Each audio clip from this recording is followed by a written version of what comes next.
When it's a crappy news day, it lets me enjoy myself and just talk about whatever random things come to mind. And today, what came to mind was gangster shows because it is apparently the year of gangster shows. 2024 is just kicking things off with a bang, and we're getting wall to wall gangsters, mobsters, criminals, and just people up to no good because apparently millions of you at this point are currently watching The Penguin, which is a spin-off show for the recent The Batman film.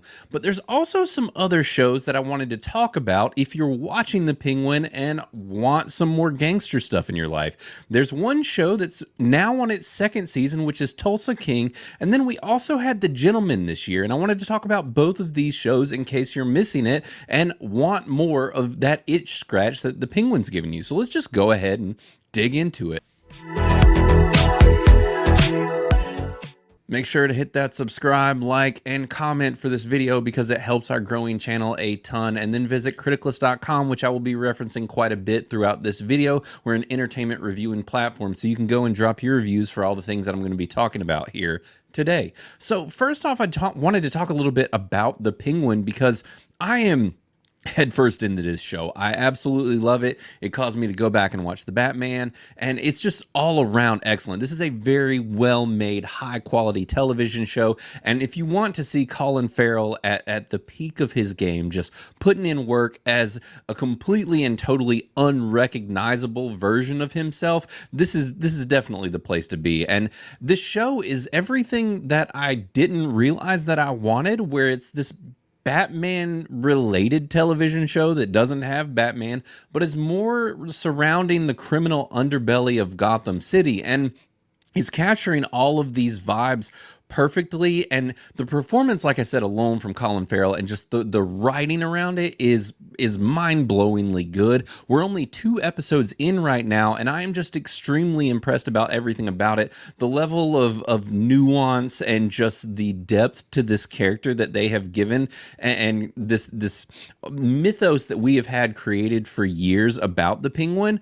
It has been, there's a lot, but what we are getting in this actual show is something totally different. They're building on and expanding and making this character far more complex than he's ever been before, and I think that it's really just fascinating. We're getting to watch his rise to power to be this great Batman villain that we know that he can be. And so I highly recommend checking out The Penguin if you haven't yet.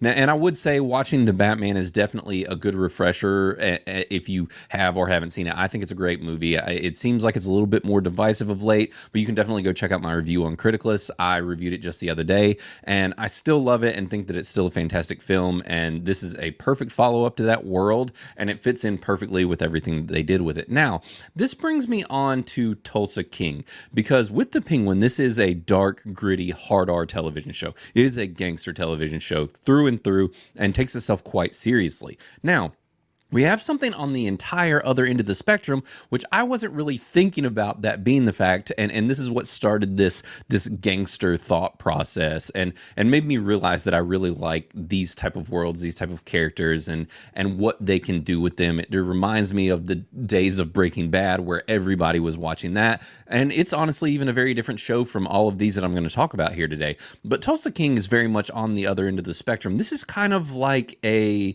Western type of show mixed in with a New York gangster, which makes sense. It's created by the Yellowstone creator, so that kind of fits where in the world that Taylor Sheridan is known to work in. And this is very much a Yellowstone meets New York gangster show.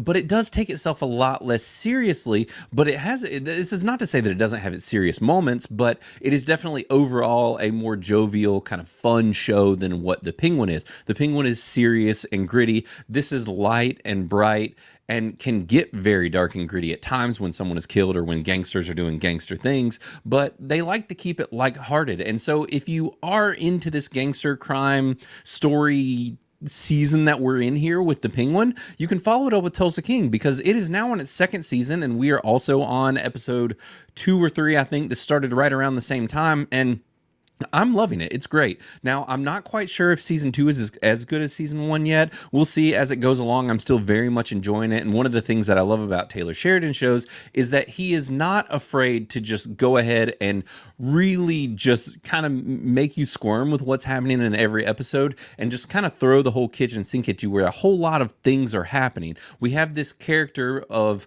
Dwight Manfredi, who's the character played by Sylvester Stallone, and he is coming in and starting up a New York style gang in Tulsa. And this guy is wanting to capture all of Tulsa. He wants to run all of the criminal activity within Tulsa, Oklahoma. And therein lies his, great journey of becoming this big gangster, because it's a world that he doesn't know. He knows New York City. He knows those type of, Italian gangsters, and he doesn't know the Tulsa world. So he is learning and adapting and getting into all different types of crime within Tulsa. It's a very fun and lighthearted show. But this also brings me to The Gentlemen, which I just finished watching the entirety of, and season 1 is out. It does say that there's 2 seasons, but season 2 has not come out yet. Season 1 just came out this year, and it was a little bit earlier. I was kind of hesitant to watch it because I love The Gentlemen film. If you have not seen it, highly recommend. If you are into this genre at all, watch The Gentlemen. This was a return to form for Guy Ritchie. This movie is fantastic. It is about weed primarily, and the elite British aristocrats within that world, basically, and where there is this crossover of this weed distribution and growth, and those people, and then gangsters, and how they are finding out how to navigate weed distribution within this part of Europe. And it is wild. The cast is star-studded. It's fantastic. But when they announced that we were going to get a show, I was like, oh man, I don't know. Like, that movie's just so good. Do we need a show? Well, I'm here to tell you that yes, we did. This show fits squarely somewhere between these two shows, between The Penguin and Tulsa King. This show is more lighthearted than The Penguin, but not as much as Tulsa King. It can get wacky and goofy and out there, just like Guy Ritchie films can, and he directed some of this, wrote some of this, and it is very much connected to the world of the original film. Where it fits in, I'm not quite sure. They don't really expand on that, but the same things are happening, but from a different perspective than the film. I don't really want to give away too many spoilers if you haven't seen the movie, but just know that they are getting into the dukes and these higher echelon British aristocrats and tying them in with the criminal element of Britain. And so it does work for a perfect dynamic of giving us the Guy Ritchie gangsters that he is known for, while also giving us these posh British folks. So it's very fun. I finished season 2. I blew through it in like 4 or 5 days. There's only 8 episodes. They're very easy to watch. And it turns out we're getting a season 2. The show is very funny. It's very exciting.